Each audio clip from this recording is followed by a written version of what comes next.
Եվ երևի կարճ անդրադառնամ Եվրոբոնդի թողարկմանը, որը տեղի է ունեցել մարտի սկզբին, այդ ժամանակ չէինք կարող մանրամասն խոսել, որովհետև որոշակի միջազգային գործընկերների հետ նաև պայմանավորվածությունների արդյունքում լռության ժամկետ գոյություն ուներ, եւ հիմա կարող եմ ասել, որ մենք հաջողությամբ թողարկել ենք Եվրոբոնդը $750 միլիոն ծավալով, տոկոսադրույքը 7.1%։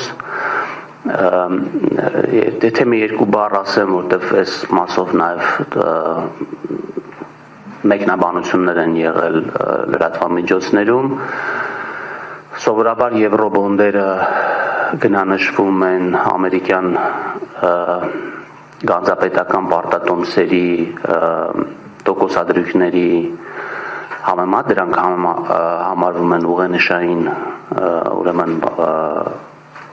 ուղենշային պարտատոմսեր եւ ուրախ ենք, որ սպրեդը, որը մենք ունեցել ենք, որը 3.1